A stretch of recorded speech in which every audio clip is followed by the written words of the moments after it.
और जो आज तक एक बिरादरी के बोर्ड गांव-गांव के बाहर लगाकर झगड़े कराए जाते थे, वो क्या था? एक ही बिरादरी को महत्व दिया जाता था, वो क्या था?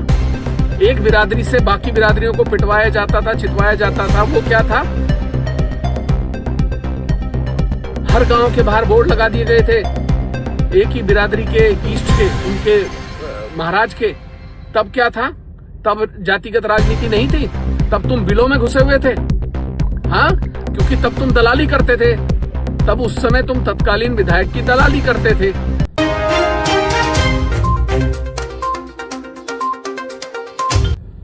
नमस्कार साथियों,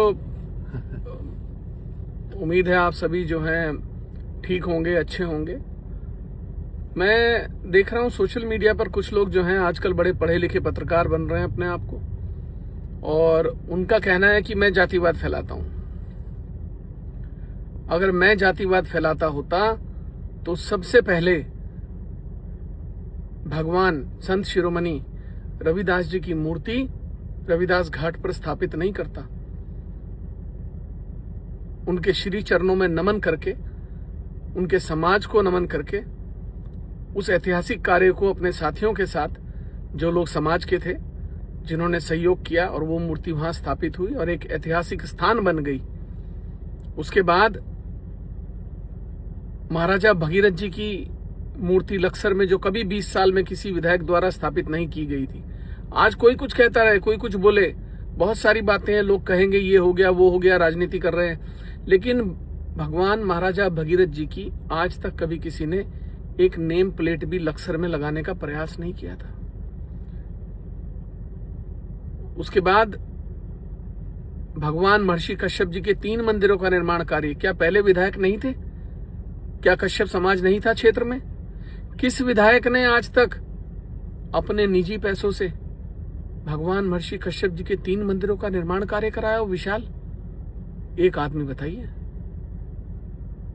चुनाव भी नहीं थे, कोई राजनीतिक बात भी नहीं थी। तमाम विरोध, तमाम गालियों के बाद, तमाम संघर्षों के बाद सम्राट पृथ्वीराज चौहान जी की मूर्ति को, भव्य मूर्ति को राय घाटी में स्थापित किया गया। लोगों ने ट्रोल किया, गालियां दी, बहुत सारे लोग कौन थे वो सबको पता है।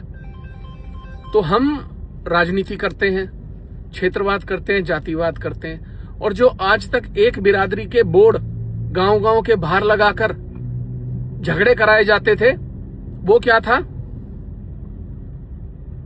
एक ही बिरादरी को महत्व दिया जाता था, वो क्या था? एक बिरादरी से बाकी बिरादरियों को पिटवाया जाता था, चितवाया जाता था, वो क्या था? हर गांव के बाहर बोर्ड लगा दिए गए थे एक ही बिरादरी के, ईस्ट के, उनके महाराज के। तब क्या था? तब जातिगत राजनीति नहीं थी, तब तुम बिलों में घुसे हुए थे।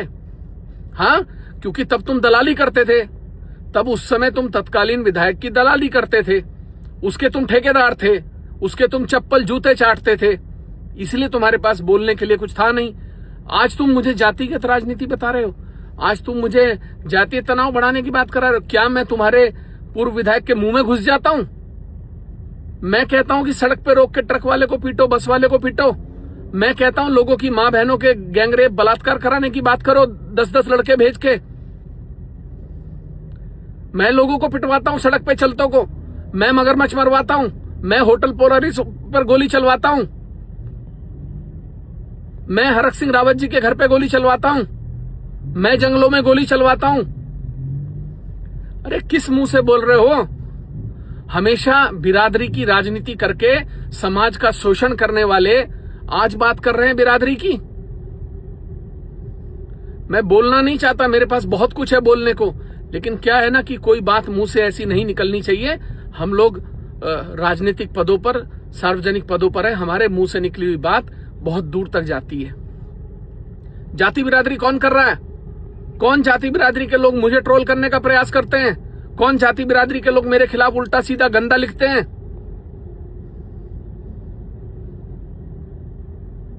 हम कभी जाति बिरादरी की राजनीति नहीं करते, सर्व समाज की राजनीति की है हमने, और हर समाज को सम्मान देकर की है। विधायकी से मेरा घर नहीं चलता। जितना विधायकी का तुम कमीशन खाते हो ना, जितना तुम लोगों ने खाया है जिंदगी भर, उतने पैसे मैं महीने के खर्च करता हूं। 30-30% कमीशन पर अपनी जिंदगी बिताने वाले विधायक की ठेकेदारी पर जीवन गुजारने वाले जाति की बात कर रहे हैं। कौन सी जाति है जिसका शोषण नहीं किया तुमने? कौन सी जाति है जिसके आदमी को तुमने जेल नहीं भिजवाया? मैं ज्यादा बोलना नहीं चाहता। 10% लोगों ने 90% बिरादरी की बदनामी करवाई है। ध्यान रखना, 10% लोगों ने। मैं कुछ कहूंगा फिर बात आ जाएगी कि साहब पूर्व विधायक का विरोध कर रहे। मुझे कोई विरोध करने की जरूरत नहीं है। मैदान पे पता लगेगा, क्षेत्र में पता लगेगा। जिस दिन मैं बहुत टाइम से किसी बात का जवाब नहीं देता और ना मैं देना चाहता। जब गालियां दी, मां बहन का बलात्कार कराने की बात की, तब भी ये कह दिया कि विपक्षी उमेश कुमार करा रहा है विधायक। अरे मैं आपके मुंह में पेट में घुस के गालियां दिलवाता हूं क्या? हर बात का आरोप उमेश कुमार पर। मैं तो यही कहना चाहता हूं कि जाति बिरादरी की बातें ना करें, गाली गलोच ना करें सोशल मीडिया पर। आदमी को संयम से रहना चाहिए। जीवन बहुत छोटा है, कब कहां चला जाता है पता नहीं लगता। लोग 13वीं में आने के बाद भूल भी जाते हैं कि 13वीं में कब गए थे, ऐसे नाम का आदमी भी था कोई। ध्यान रखना, हमने बड़े बड़ों को देखा है, बच्चे अनाथ हो जाते हैं, कोई पूछने भी नहीं आता है। संयम से रहिए, जीवन में अच्छे से रहिए, एक दूसरे के साथ रहिए, सहयोग करिए, सर्व समाज में रहिए, सर्व समाज की बात करिए, गरीबों की बात करिए, आम आदमी की बात करिए, संघर्ष करिए। राजनीतिक जीवन संघर्ष करने के लिए बना है, मौज करने के लिए नहीं। बस।